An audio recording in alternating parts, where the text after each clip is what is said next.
My name's Ellie, and if you were to look at my life now, you might not guess where I started. Born to a family that had more love than money, I learned early to stand on my own 2 feet. College was a dream too expensive to entertain, so straight out of high school, I was ringing up groceries at a local store. I turned 25, still punching that same clock, dreaming of something, anything, that might break the monotony. That's when Jack waltzed into my life. It was at a casual bash thrown by mutual friends. He had that easy smile and a way about him that just, I don't know, made you want to be around him. "Hey, I'm Jack. And who might you be?" he said, leaning against the kitchen counter with a beer in hand, eyes never leaving mine. "Ellie," I replied, trying not to show how his gaze made my heart race a bit. "Just Ellie." "Just Ellie, huh? Sounds like there's a story there waiting to be told." His charm was something else. He wasn't like the guys I knew, who mostly just grunted their way through conversations. Jack actually talked, laughed, and listened. We hit it off that night, talking about everything and nothing until the party dwindled and we were left under the dim porch light, reluctant to say goodbye. "You know, Ellie, I haven't had this much fun talking to someone in a long time. Can I see you again?" he asked, his tone hopeful. I nodded, feeling that flutter of excitement you get when something good begins. "Yeah, I'd like that." And see each other we did. Dates turned into a steady thing, and our steady thing turned into love, or at least, I thought it was love. 2 years later, Jack proposed at that same friend's backyard, under a sky lit up with stars. It was simple, no grand gestures, just him and me, and a ring that he was shaking to put on my finger. "You're it for me, Ellie. Marry me?"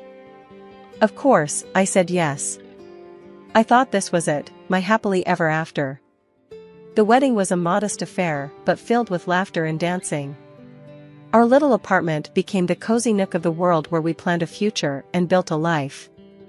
Or tried to, anyway. Life doesn't always give you what you want, but sometimes it throws you exactly what you need. That's what I kept telling myself when I found out I was pregnant. It wasn't planned, but then, what good things in life are. I remember the morning I found out. The bathroom was steamy from my shower, and there I was, staring at a little stick that was about to tell me my future. Positive. My heart did somersaults. Excitement, fear, joy, panic, all of it mixing up inside me like a storm. Breaking the news to Jack wasn't easy. I knew money was tight, and babies? They don't just need love, they need diapers, clothes, and 1,000 other things we hadn't saved up for. But this felt right, if only to me. I waited for Jack to come home that evening. He was late, again. The clock ticked too loud as I rehearsed what to say. When he finally walked through the door, his face was tired, his shoulders slumped like he'd carried the world on them. "Jack, we need to talk," I started, my voice shaky. "What's up?" he asked, barely looking up as he dropped his keys on the table. I took a deep breath. "I'm pregnant." Jack froze, his eyes finally meeting mine. There was a silence, heavy and thick, before he finally spoke. "Pregnant? Ellie, how did this happen?" I almost laughed. Almost. "Well, you know how it happens, Jack. I was careful, we were careful, but sometimes life has other plans." He ran a hand through his hair, looking around the room as if he'd find some answer, or escape, scribbled on the walls. "We can't afford a baby right now, Ellie. We just can't. Things are tight as is." I felt a sting at his words, but I pushed on. "I know money's tight, but we can make this work. People do with much less. And I want this baby, Jack, I want this more than anything." Jack shook his head, frustration lining his face. "It's not just about money, Ellie. It's about us. Are we even ready to be parents?" I looked at him, really looked at him, trying to find the man I married in those troubled blue eyes. "I am. I'm ready. I can do more, work more. We can figure this out. Please, Jack, say you're with me on this." He didn't answer right away. Instead, he walked over to the fridge, opened it, and stared inside like he'd find some wisdom next to the leftover takeout.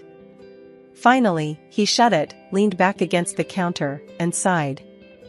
"Ellie, I'm not saying no because I don't love you or the idea of a family with you.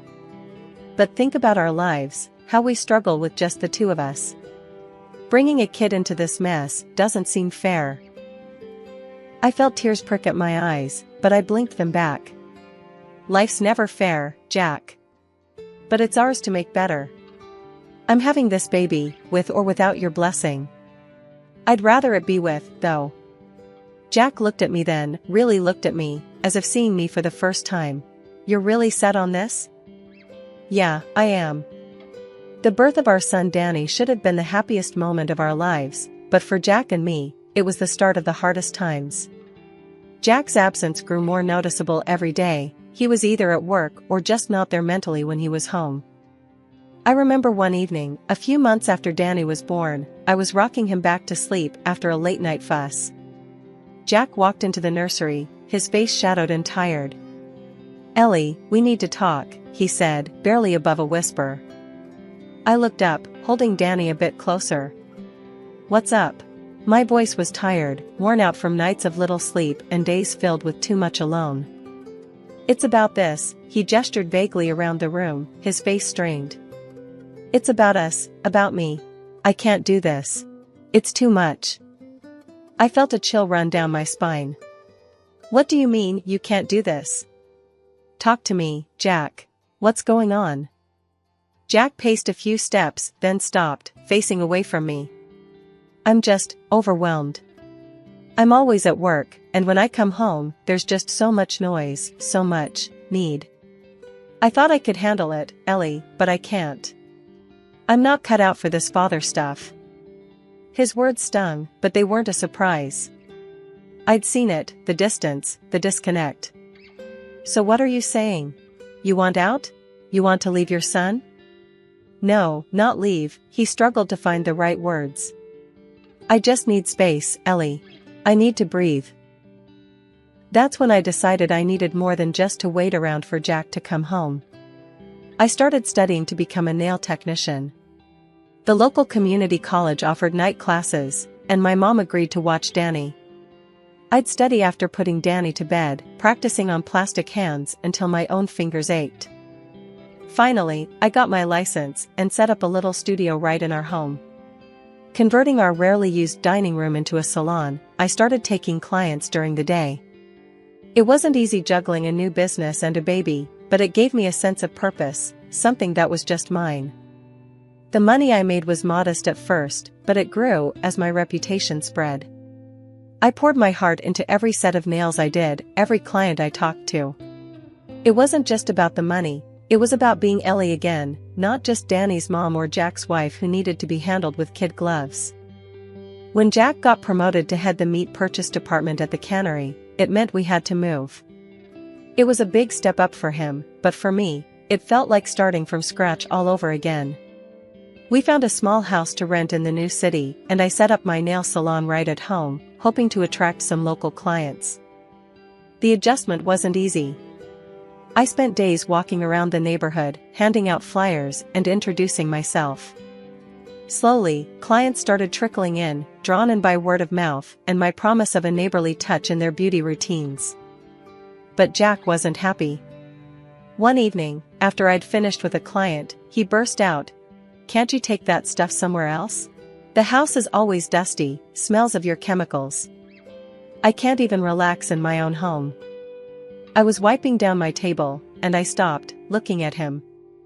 "This is how I make our living too, Jack. My clients are important to me." "Yeah, well, it's annoying," he snapped before storming out, leaving me standing in a silent house that suddenly felt too small for the both of us. Despite the rough start, my salon began to pick up. I was making good money, enough to think about renting a space outside our home. But the thought of starting in a new location, with the risk of not attracting enough clients, weighed heavy on me. One day, I mentioned it to Jack, trying to gauge his thoughts. "I'm thinking about renting a space for the salon.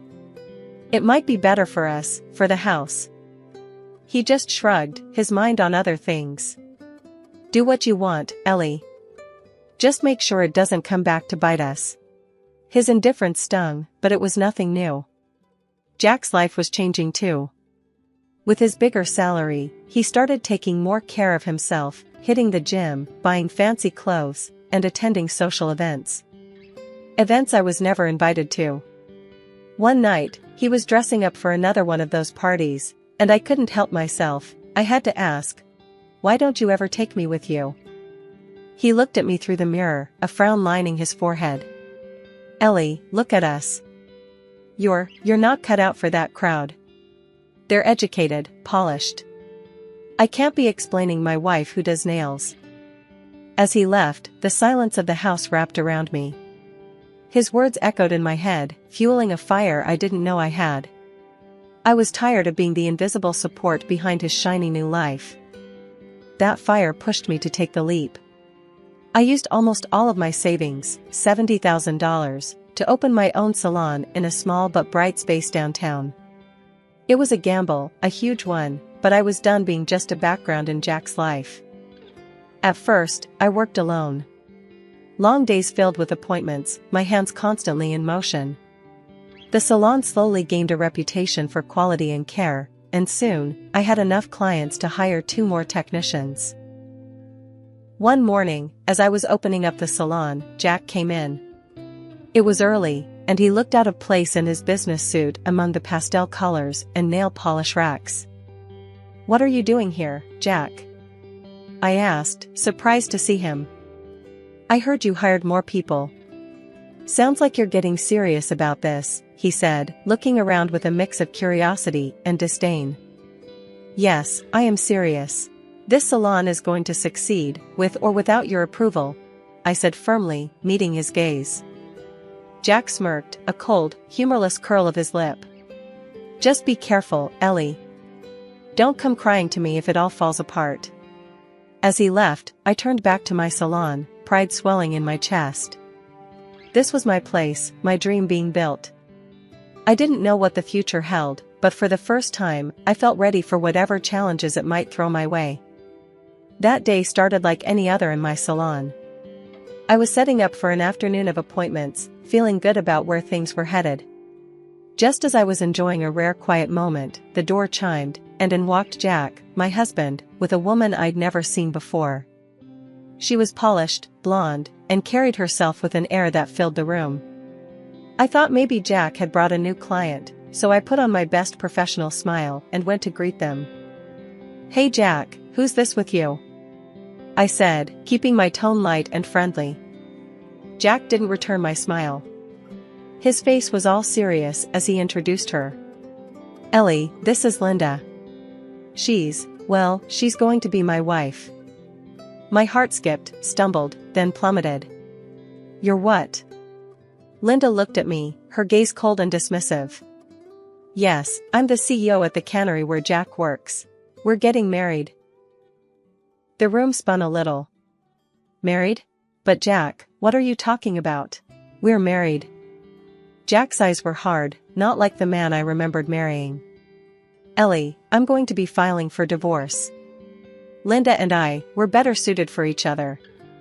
She's smart, educated, wealthy." His words felt like punches, each one knocking the wind out of me. Linda chimed in, her voice dripping disdain. "It's rather unpleasant here, being surrounded by such simple pursuits." She looked around my salon with a sneer. "No offense, but I can't stand being next to mere staff who only clean other people's nails." Before I could find the words, she turned sharply on her heel. "You should know, you'll be evicted from your rented house soon. You and your son will have to live in shelters." They laughed together, a sound that seared itself into my memory, and then they left as quickly as they had come. I stood there, frozen, as the door closed behind them. The silence of the salon around me was suffocating. I couldn't stay there, I couldn't breathe. I cancelled all my appointments for the day and headed home, the weight of their words crushing me with every step. When I got to the house, it was too quiet. I found a note from Jack on the kitchen counter. He had written that I could stay in the apartment for 2 more months, before I needed to find another place. No apologies, just cold instructions, as if our life together meant nothing. The realization that I was alone, truly alone in this strange city with my son, hit me hard. I slid down against the wall, the paper crumpling in my hand, tears finally breaking through. How had everything come undone so quickly? But as I sat there on the floor, something shifted inside me. Anger simmered up, burning away the initial shock and hurt. I was down, but I wasn't out. Not by a long shot. I had my son to think about, a business that needed me. I focused all my energy on the salon. I started by blasting social media with posts, offers, and before and after photos of my clients. I printed flyers and distributed them all around the neighborhood, offering deals for first-time visits. It didn't take long for the word to spread and for my booking calendar to fill up. We were booked solid for 3 weeks straight, and I had never been busier or more motivated. I moved us into a small apartment right above the salon. It wasn't much, but it was ours, and it was enough. From our windows, we could see the life of the street below, and I liked the closeness of it all, work just downstairs, home up here. It felt compact, manageable. The divorce dragged on, ugly and draining. Jack claimed Danny wasn't his to get out of paying child support. That forced us into a DNA test, which only proved what I already knew: Jack was the father. The court didn't take kindly to his antics and ordered him to pay up for child support. It was a small victory in the midst of a lot of pain. Despite the chaos, the salon became my refuge. I threw myself into my work, arriving early to open up and staying late to clean up, making sure every part of the business ran smoothly. My hands were constantly in motion, painting, filing, shaping. It wasn't just about nails, it was about rebuilding my life, one appointment at a time. One late evening, as I was finishing up with my last client, Maria, she caught me off guard with a question. "Ellie, how do you do it? Stay so strong?" I paused, looking at her through the mirror, a smile tugging at the corner of my lips, despite the tiredness. "What choice do I have, Maria? Life doesn't stop for you, even when it feels like yours has stopped. My boy needs me, and I need to be strong for him." Every day was a battle, but every day also brought small victories. My client base grew, and the community's support was overwhelming. They came for the nails, but they stayed for the camaraderie, and my salon became a little sanctuary not just for me but for many of the women in the area. One afternoon, as I balanced my books, checking the numbers and planning for the future, I realized I was actually doing it. I was making it on my own. Financial independence was within reach, and it tasted sweeter, because I knew every penny was earned through my own sweat and tears. The salon buzzed around me, filled with laughter and chatter, a stark contrast to the quiet of my legal battles and personal struggles. But it was this buzz that kept me going, that reminded me every day that no matter how tough things got, I had a community, a purpose, and a plan. As I locked up for the night, turning the sign to closed, I felt a sense of accomplishment wash over me. The street was quiet, the night settling in. I looked up at the apartment windows where Danny was probably asleep by now, and I felt a surge of determination. It was a regular Tuesday morning when the peace of my salon was disrupted by Laura, one of my regulars who lived in the high-rise across the street. She burst through the door, a look of distress etched across her face that I hadn't seen before. "Ellie, you won't believe what they're doing now," she gasped, clutching her purse tightly against her chest. "What's happened, Laura?" I asked, my hands pausing on the nail file I was holding. "It's the cannery, your ex's place. They've dumped a whole busload of illegal workers into our building, and now they're planning to set up temporary housing right in the park next door." Her voice was shaky, tinged with anger and worry. The news hit me like a truck. Not just because the park was where the neighborhood kids played, including my own son, but because of the sheer disregard for our community. My salon's clients, who were already seated and overhearing our conversation, began murmuring among themselves, their faces clouding over with concern. At that moment, something inside me clicked. I couldn't sit back and let my neighborhood be overrun and unsafe because of the cannery's irresponsible actions. I also saw a chance to right some wrongs Jack had helped bring about. "I'll tell you what we're going to do," I began, my voice growing firmer as I spoke to the room. "We're going to stand up to them. We're going to show them that they can't just push us around. We live here. Our kids play here. We matter." Heads nodded, and the room filled with a new energy, a collective resolve. "I'm going to organize a meeting here, tomorrow. We'll plan our next steps. Tell your neighbors, bring your friends. We're stronger together," I declared. Over the next few days, I turned my salon into a makeshift community center. We created signs, drafted petitions, and planned peaceful protests. I led the charge, fueled not just by my civic duty, but by a deep-seated desire to challenge Jack and the destructive path he was part of. Then, one afternoon as we were preparing signs for another rally, Jack showed up at the salon, Linda in tow. They both looked unusually meek, a stark contrast to their usual haughty demeanor. "Ellie, can we talk?" Jack asked, glancing around at the bustling salon-turned-activist hub. I stepped closer, crossing my arms. "Sure, Jack. What's so important?" He glanced at Linda, who hesitated before pulling out an envelope. "We want to make you an offer, Ellie. This should cover all your troubles. Just stop this protest, let the cannery do its business." I peeked into the envelope she handed me. It was filled with $100,000. My heart raced, but my resolve didn't waver. "You think you can buy me off? Buy off our safety and well-being?" I scoffed, pushing the envelope back into her hands. "You can keep your dirty money. I'm not stopping until you pull back your plans for the park and treat your workers right." Jack's face hardened. "You're making a big mistake, Ellie."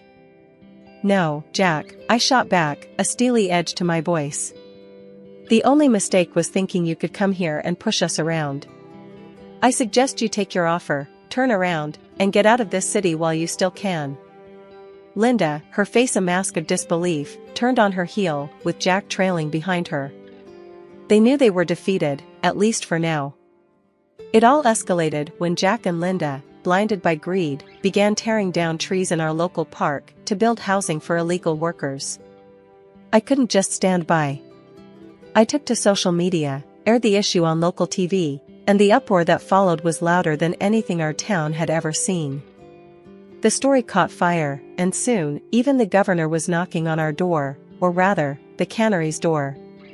The state sent inspectors and the immigration service, who found more wrongs than rights. The plant was slapped with fines so steep that Jack and Linda's empire crumbled under the weight of legal debts. They were forced to sell the factory, and the new owners turned it around, offering legitimate jobs with decent pay to city residents. As for me, the community started calling me a hero, though I never felt like one. I was just a woman who loved her neighborhood enough to fight for it. 2 years after the dust had settled, Jack showed up at my salon. He was a shadow of the man I once knew, tired, older, and worn down by his choices. "Ellie, can we talk?" His voice was low, hesitant. I nodded, leading him to a private corner. "What is it, Jack?" I'm sorry, Ellie. For everything. I was wrong, so wrong. Can you ever forgive me?" His eyes searched mine, looking for a hint of the softness he once knew. "Jack, I forgave you a long time ago, for my sake, not yours. But forgive and forget are two different things. What we had is over, and it's staying that way." He nodded, a resigned slump to his shoulders. "Can I see Danny? I want to try to be a part of his life again." I hesitated, thinking of our son who had grown so much in the absence of his father. "I'll talk to Danny about it. If he wants to see you, then I won't stop him. But it'll be his decision." Later, when I asked Danny, he shook his head, his decision firm. "I don't know him, Mom. I don't want to." Jack had made his bed, and now he had to lie in it, far away from us. In the meantime, the salon grew into a chain. I wasn't just fixing nails anymore, I was setting standards in the beauty industry. The profits were more than I ever dreamed, but what truly fulfilled me was planning to open a network of schools teaching manicure techniques. Danny, now in high school, had taken up art, his talent blooming under the care of his teachers and his proud mom. Watching him at his easel, brush in hand, creating worlds more colorful and kind than the one we'd fought so hard to mend, I knew I'd made the right decisions. My boy was going to be all right. We both were.